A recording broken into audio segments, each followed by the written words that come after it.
തിരുപ്പതി ദേവസ്വത്തിന്റെ വളരെ വിപ്ലവകരമായ ഒരു തീരുമാനമാണ് ഈ മണിക്കൂറിൽ പുറത്തുവരുന്ന ഏറ്റവും പ്രധാനപ്പെട്ട അപ്ഡേറ്റ്. ക്ഷേത്ര ഭരണത്തിൽ നിന്ന് മറ്റു മതക്കാരെ തുരുത്തി തിരുപ്പതി ക്ഷേത്രത്തിൽ വളരെ വിപ്ലവകരമായ ഒരു നീക്കം സംഭവിച്ചിരിക്കുകയാണ്. പുതുതായി രൂപീകരിച്ച തിരുമല തിരുപ്പതി ദേവസ്ഥാനം മേലിൽ ഹിന്ദുക്കളല്ലാത്ത ഒരൊറ്റ ജീവനക്കാരും ക്ഷേത്രത്തിൽ കണ്ടുപോകരുത് എന്ന കർശന ഉത്തരവ് ഇറക്കിയിരിക്കുകയാണ്. നിലവിൽ അന്യമതക്കാർ തിരുപ്പതി ക്ഷേത്രത്തിൽ ജോലി ചെയ്യുന്നുണ്ട്. പക്ഷേ ഇവർക്ക് മുന്നിൽ രണ്ട് ഓപ്ഷനാണ് ഇപ്പോൾ ക്ഷേത്രം മുന്നോട്ട് വച്ചിരിക്കുന്നത്. ഒന്ന്, സ്വയം ഉടൻ വിരമിച്ചു പോവുക, അല്ലെങ്കിൽ മറ്റ് ഏതെങ്കിലും സർക്കാർ വകുപ്പിലേക്ക് ജോലി മാറുക. ഇത് രണ്ടും ചെയ്യാത്ത ജീവനക്കാർക്ക് ഇനി ജോലിയും ശമ്പളവും ഉണ്ടാവില്ല എന്ന ശക്തമായ ഒരു തീരുമാനമാണ് എടുത്തിരിക്കുന്നത്. എന്താണല്ലേ, ഇപ്പോഴാണ് ക്ഷേത്രങ്ങളിൽ പോലും അന്യമതക്കാർ ജോലി ചെയ്യുന്ന വിവരങ്ങൾ പോലും പുറത്തു വരുന്നത്. മുൻപ് പലപ്പോഴും സൂചനകൾ ഉണ്ടായിരുന്നുവെങ്കിലും അക്കാര്യത്തിലൊരു സ്ഥിരീകരണം ഉണ്ടായിരുന്നില്ല. ഹിന്ദു ക്ഷേത്രങ്ങളുടെ നടത്തിപ്പിലും ഭരണത്തിലുമൊക്കെ എങ്ങനെയാണ് അന്യമതക്കാർ എത്തിയത് എന്നത് വളരെ ഗൗരവതരമായി ചിന്തിക്കേണ്ട ഒരു വിഷയമാണ്. കേരളത്തിലും ഹിന്ദു വിശ്വാസമില്ലാത്തവർ നമ്മുടെ ക്ഷേത്ര ഭരണത്തിലുണ്ട്.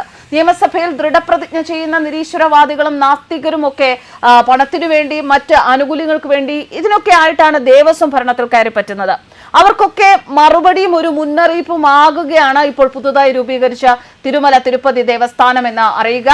ബോർഡിൽ ജോലി ചെയ്യുന്ന അഹിന്ദുക്കൾ സ്വമേധയാ വിരമിക്കണമെന്നും, അല്ലെങ്കിൽ ആന്ധ്രാപ്രദേശിൽ മറ്റു നിരവധി സർക്കാർ വകുപ്പുകളുണ്ട്, ആ വകുപ്പുകളിലേക്ക് സ്ഥലം മാറ്റം തിരഞ്ഞെടുക്കണമെന്നും പ്രമേയം പാസാക്കി കഴിഞ്ഞു. ലോകത്തിലെ ഏറ്റവും സമ്പന്നമായ ഹിന്ദു ആരാധനാലയമാണ് തിരുപ്പതി. തിരുപ്പതിയിലെ തിരുമല വെങ്കടേശ്വര ക്ഷേത്രം നിയന്ത്രിക്കുന്ന ഒരു സ്വതന്ത്ര സർക്കാർ ട്രസ്റ്റാണ് TTD ചെയർമാൻ BR നായിഡു ഈ തീരുമാനം സ്ഥിരീകരിച്ചിട്ടുണ്ട്. എങ്കിലും ഹിന്ദു ഇതര ജീവനക്കാർ എത്ര പേർ എന്ന കൃത്യമായ എണ്ണം വെളിപ്പെടുത്തിയിട്ടില്ല. എണ്ണം പറയാൻ വിസമ്മതിച്ചിരിക്കുകയാണ്. ബോർഡിൽ 7000 സ്ഥിര ജീവനക്കാരുണ്ട്. അതിൽ 300ഓളം പേരെങ്കിലും ഈ നീക്കം ബാധിക്കും എന്നാണ് വൃത്തങ്ങൾ അറിയിച്ചിരിക്കുന്നത്. TTDയിൽ 14,000 കരാർ തൊഴിലാളികൾ ജോലി ചെയ്യുന്നുണ്ട്. തീരുമാനത്തിന് ഒരുപാട് ജീവനക്കാരുടെ സംഘടനകളുടെ പിന്തുണ ലഭിച്ചിട്ടുണ്ട് എന്നതും ശ്രദ്ധേയമാണ്. വർഷങ്ങളായി ക്ഷേത്ര ബോർഡും അനുബന്ധ സ്ഥാപനങ്ങളും ഹിന്ദുക്കളെ മാത്രം നിയമിക്കണമെന്ന് വ്യവസ്ഥ ചെയ്യുന്നതിന് വേണ്ടി തന്നെ TTD 3 തവണ നിയമം ഭേദഗതി ചെയ്തിട്ടുണ്ട്.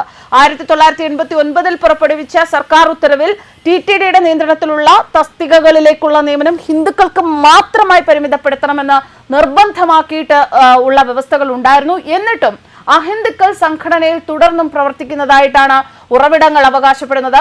ചന്ദ്രബാബു നായിഡുവിന്റെ നേതൃത്വത്തിലുള്ള സർക്കാർ ജൂണിൽ അധികാരമേറ്റതിനു ശേഷം മറ്റു മതങ്ങളിൽ നിന്നുള്ള സഹപ്രവർത്തകരെ തിരിച്ചറിയുന്ന ഹിന്ദു ജീവനക്കാരിൽ നിന്ന് പരാതികൾ ലഭിച്ചതായിട്ടും റിപ്പോർട്ടുണ്ട്. ക്ഷേത്രത്തിന്റെ പ്രതീകമാണ്, ഭക്തി പ്രതീകമാണ് തിരുപ്പതി ലഡ്ഡു. ഈ തിരുപ്പതി ലഡ്ഡു തയ്യാറാക്കുന്നതിൽ മൃഗക്കൊഴുപ്പുള്ള നെയ്യ് ഉപയോഗിക്കുന്നതിന് മുൻ YSRCP ഭരണകൂടം അനുമതി നൽകിയെന്ന് നായിഡുവിന്റെ സർക്കാർ ആരോപിച്ചിരുന്നു. ആ ആരോപണത്തിന് തൊട്ടു പിന്നാലെയാണ് TTDയുടെ ശക്തമായ തീരുമാനം വന്നിരിക്കുന്നത്. ഈ തീരുമാനത്തെ ഭരണഘടനയുടെ ആർട്ടിക്കിൾ 16(5) പിന്തുണയ്ക്കുന്നുണ്ട്. അത് മതപരമോ വിഭാഗമോ ആയ സ്വഭാവമുള്ള സ്ഥാപനങ്ങൾക്ക് അവരുടെ സ്വന്തം മതത്തിൽപ്പെട്ടവരെ ജോലി ചെയ്യാൻ അനുവദിക്കുന്ന ഒരു നിയമമാണ്. അതുപോലെ തന്നെ AP charitable and Hindu religious institutions and endowment subordinate service റൂളിലെ റൂൾ 3 അത് മതസ്ഥാപനങ്ങളിലെ ജീവനക്കാർ ഹിന്ദു വിശ്വാസം ഏറ്റുപറയണമെന്ന് പറയുന്നുണ്ട്. ഈ നിയമപരമായ പിന്തുണ 2023 നവംബറിൽ ആന്ധ്രാപ്രദേശ് ഹൈക്കോടതി റൂൾ 3 ശരിവെച്ചപ്പോൾ ശക്തിപ്പെടുത്തിയിരുന്നു.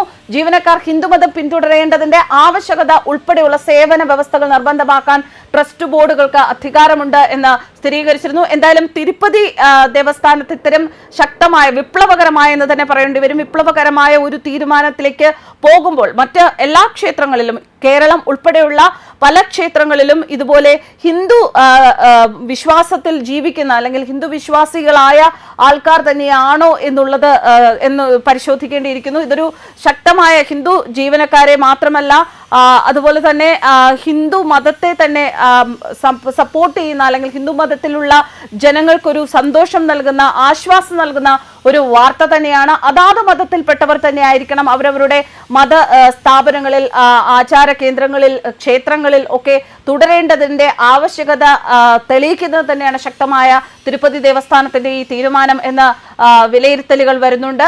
എന്തായാലും ഇതിനെ പിന്തുടർന്ന്, ഈ ഒരു തീരുമാനത്തെ, തിരുപ്പതിയിലെ ഈ തീരുമാനത്തെ പിന്തുടർന്ന് മറ്റ് ക്ഷേത്ര സ്ഥാപനങ്ങളും മറ്റ് ട്രസ്റ്റുകളും ബോർഡുകളും ഒക്കെ തീരുമാനങ്ങൾ എടുക്കും എന്നുള്ള പ്രതീക്ഷയിൽ തന്നെയാണ് ഇപ്പോൾ രാജ്യം ഒന്നടങ്കം. News desk കർമാനസ്.